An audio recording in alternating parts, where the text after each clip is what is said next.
السلام عليكم ورحمة الله وبركاته.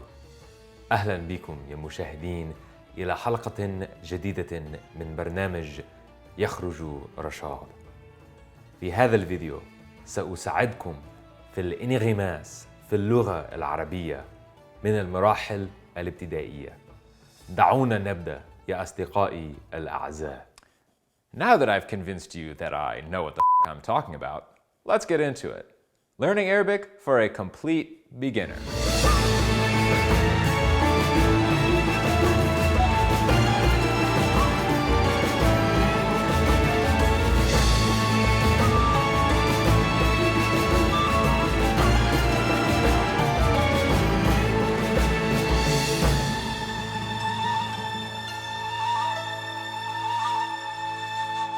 I'm going out.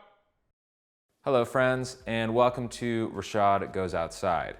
In this video, I will lay out for you my recommendations and my tips for how to start learning Arabic as an absolute beginner. Before we get started, I want to congratulate you on this fantastic decision to start learning Arabic.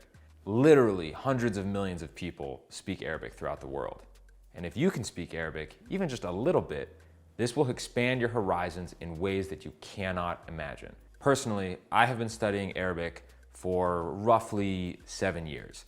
When we talk about horizons, if you told me when I first started studying Arabic that I would fall in love with 6th century pre-Islamic poetry, I would think you were absolutely crazy. But I've read a tiny bit of it. It's crazy hard, but it's pretty sick. As a learner of the Arabic language, you'll be on your way to really engaging with the culture, the language, the history, the literature, the art of this part of the world, understanding its diversity, its complexity, and its humanity, even without visiting that part of the world yourself. Although, if you have the opportunity, please go. It's cool.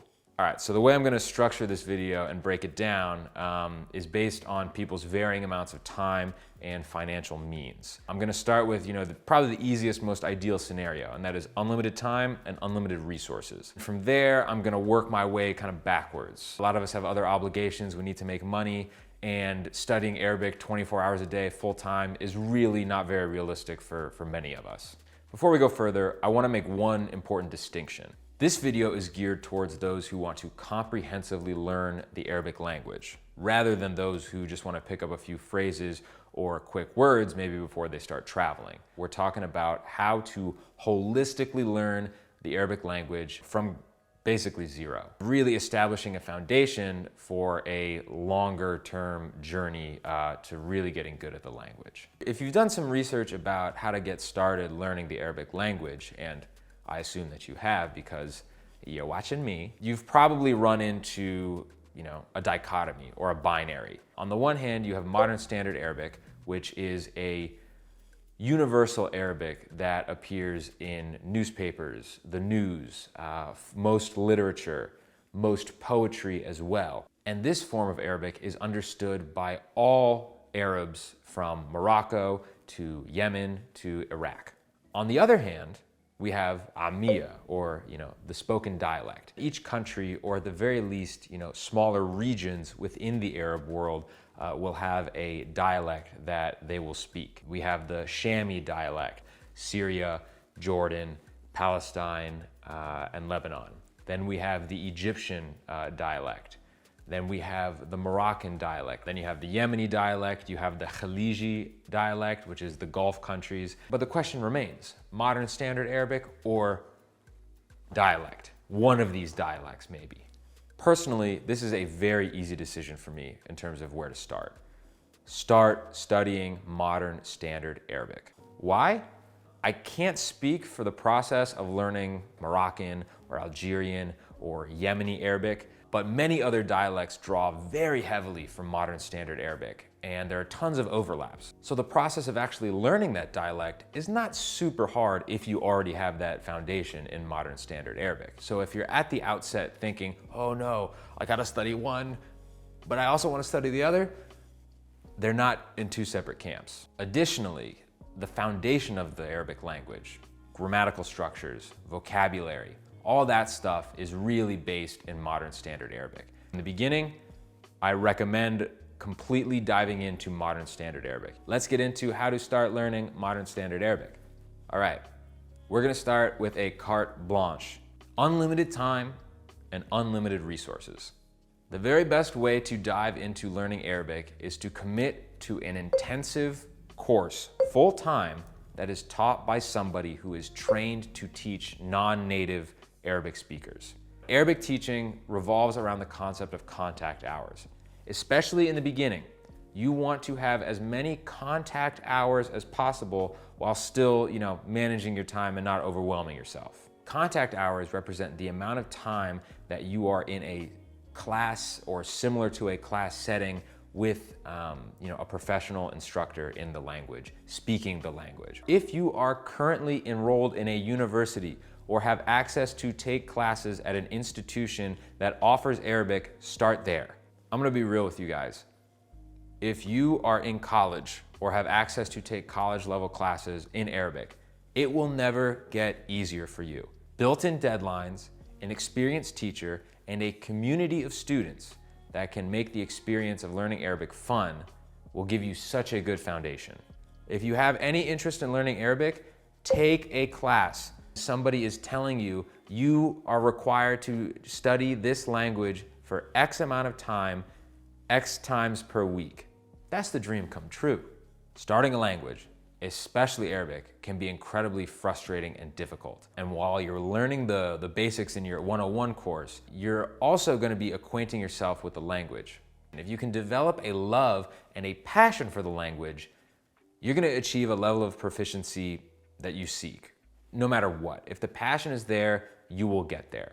You absolutely do not have to travel to an Arabic-speaking country to start. I wanna be very clear.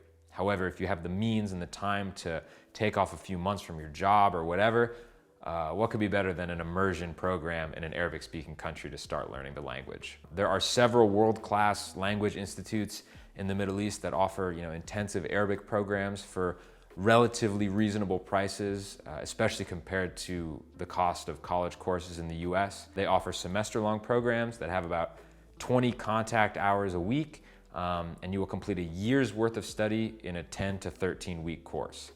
And while they are by no means cheap, if you have the ability to spend this money and are committed to really learning the language from the ground up, you absolutely cannot go wrong here. That is money absolutely well spent. Additionally, since COVID, many institutes actually offer virtual intensive programs that are much less fun. You're sitting in a chair for a few hours a day, talking to people on Zoom. Actually, they provide really unbelievable instruction. I personally did an online intensive course and I improved massively. All right, now we're gonna get a little bit more complicated. This is limited time and limited resources. If you do not have a bank account that breeds money and an unlimited open schedule, private tutoring is another fantastic option that will not wreck you financially. Platforms like italki, this video is not sponsored by italki. Platforms like italki present you the opportunity to find a highly skilled and experienced tutor for varying rates. And we're talking cheap. Whether we like it or not, tutors living in countries with low cost of labor, they offer very competitive rates. On italki, I've seen lessons for $7 an hour. If you do 5 hour-long sessions a week, $35 a week really is not that bad considering what you could get out of it potentially. There are a few drawbacks. You gotta ask yourself, do you have the commitment to be accountable to study a language on your own? Personally, I really struggle with this. I've done tutoring and I found myself canceling, rescheduling, not doing the homework because stuff gets in the way. If you're working with a tutor and you're on a personal schedule and you have a nice teacher, they can be almost too flexible. They can be too accommodating. And so personally, I've struggled with that. And that's just a me issue. I've not been able to actually be accountable enough to hold my own deadlines. If you're able to hold yourself accountable and really push through while working and being busy and at the mercy of stuff popping up, right on. Like studying with an online tutor is great. Another thing to think about though is the range and quality with some of the teachers on these platforms. Your first teacher can make or break your enjoyment and your overall impression of the language. A bad teacher can just make you walk away, which sucks. I would look for lots of experience and a university level education in teaching Arabic to non-native speakers. I stress this because there is a level of patience, expertise, and expectations, and even just orientation in general that comes with teaching Arabic to non-native speakers that can be very valuable and helpful, and again, allow you to cultivate a passion for studying Arabic. All right, this is the third scenario. Absolutely zero budget and almost no time. Unfortunately, studying any language, but especially studying Arabic that has a completely different alphabet, completely different set of vocabulary, doesn't overlap much with Romance languages or English. And because of that lack of overlaps, studying it really requires time. And if you're really serious about learning the language thoroughly, time and contact hours are essential. That's everything. So there isn't much of a workaround on this front, unfortunately. On the no budget front, there are several decent YouTube channels that offer intro Arabic courses for free. And these would be good places to start, to dip your toes in with no financial commitment whatsoever, just to see if you like it. I've included a few links to those YouTube pages down below. Of course, though, with no feedback from teachers and no, real homework assignments or conversation practice, your progress is going to be a little bit limited, but it is absolutely better than doing nothing. Especially at the 101 level, the intro level, a lack of conversation is actually not a deal breaker in my view. Most of what Arabic 101 covers is the alphabet, the correct pronunciation of the alphabet, and just a few phrases and basic sentences. If there is any level of the Arabic language to study without direct conversation practice, this is actually the level. What is most important here is to develop an ear for the language and the ability to produce the sounds correctly. You'd be very surprised with how many advanced Arabic speakers there are who still cannot pronounce the letters of the alphabet correctly. If you can learn to say the sounds correctly and to develop a passion to study the language further, you have gotten, in my view, all that you need to get out of introductory Arabic. I hope this gives you, just a little bit of an overview or at least some guidance as to how to get started studying Arabic. It can be very tricky, especially when, you don't have many personal resources at your disposal, but please, consider me one. If you go to my About page, you can find my email and contact me. Please leave a comment. It's a pretty complicated journey, but a fantastic journey. I would love to help you get on your way as well.